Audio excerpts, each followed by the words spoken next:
Welcome to CMMC Unacknowledged, where we ask our resident expert some of the unanswered questions that were asked during last month's CMMC-AB Townhall meeting. My name is Todd Stanton. I'm the Regional Sales Manager for all things CMMC at Etactics. And I'm joined by the Senior Information Assurance Manager at Rain Associates, Ty Wittenberg. Welcome, Ty. Hey, Todd, thank you so much for having me, and Happy New Year. Thank you. And I'm looking forward to our conversation today.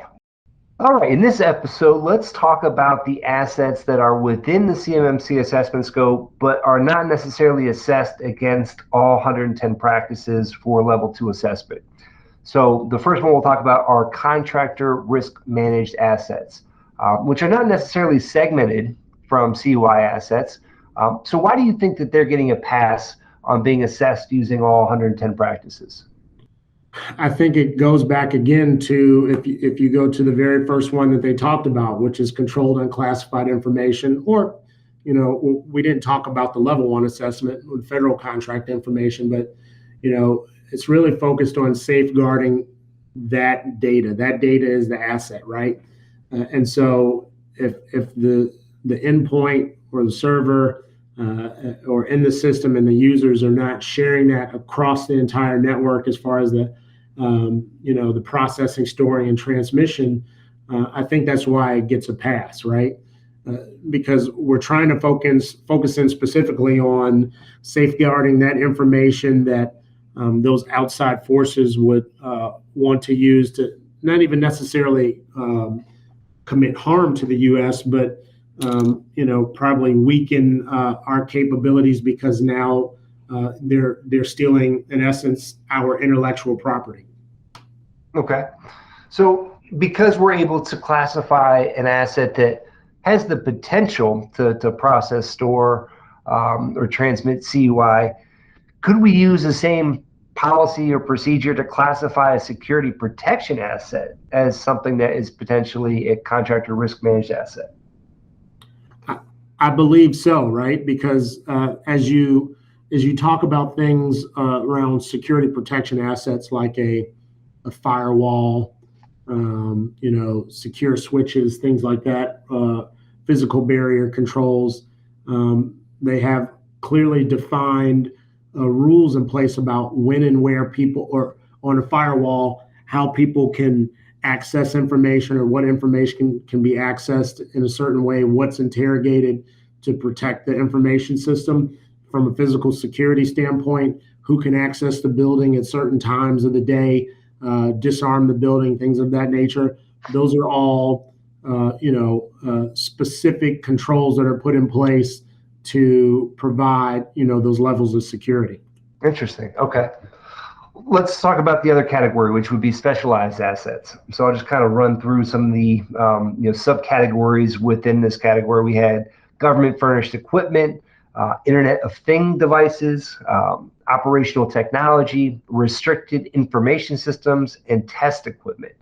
So my question is, if these assets can or maybe do process, store, or transmit CUI, how do we delineate them from the CUI asset category? So, one, obviously, if you go specifically with government property, right, that was issued to you, that is being controlled under their asset management program, is one thing I would look at. Internet of Things or operational technology, which is manufacturing floor piece, that those special assets, may have temporary storage or may require you to have a air-gapped system with a more out-to-date system where you have to take information through a secure form and then plug it into that new system in order to share that information. So it is not, while it might have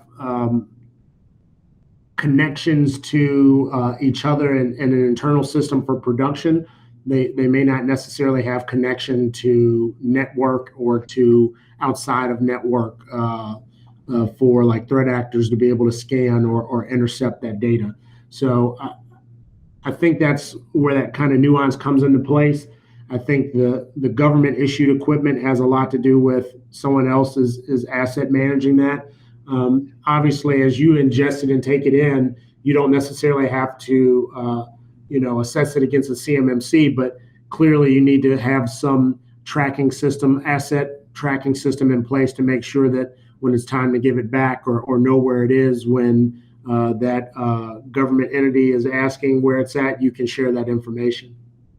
And you've talked before, I think, in the Ohio marketplace, from what I've seen, computer numerical control systems, CNC machines, which are used by machine shops to actually produce, pieces of metal along certain specifications.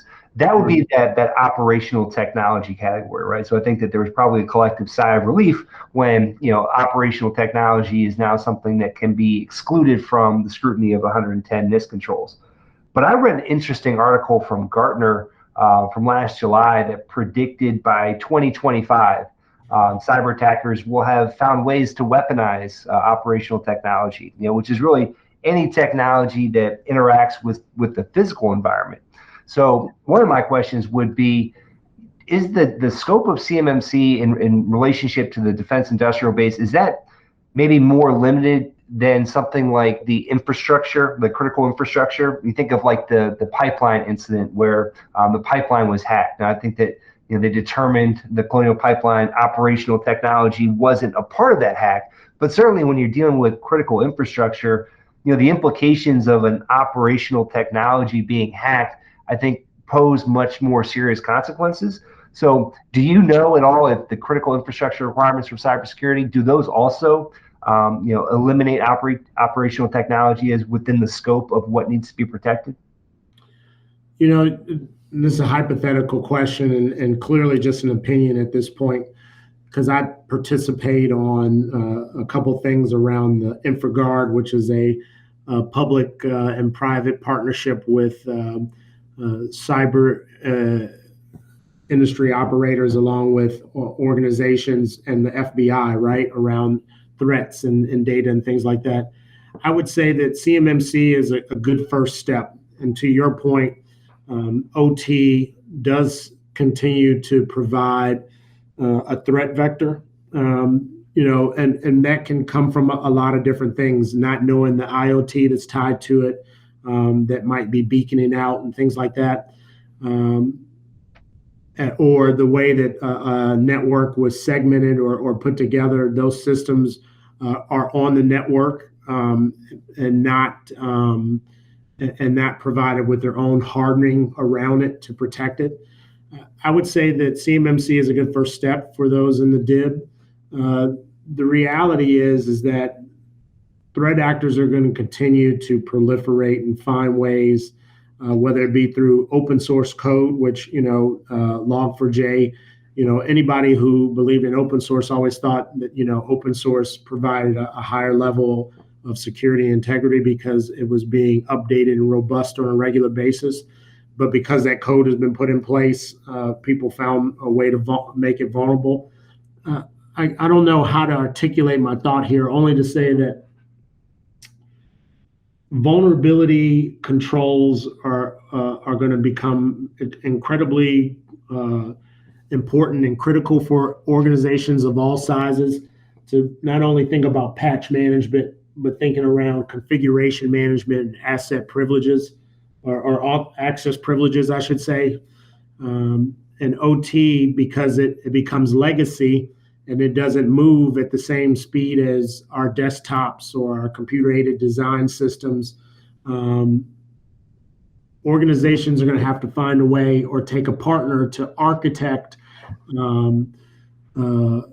a way to make sure that it makes it even more difficult to access that. So if that means taking it offline and doing all your updates via a secure USB drive, like an Aegis secure key or something like that, and then walking over to the machine and manually updating it.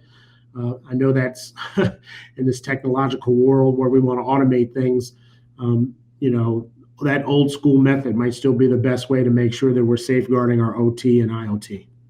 Perfect. Well, thank you for your input on that. I think it was a good conversation, and we'll move on from here.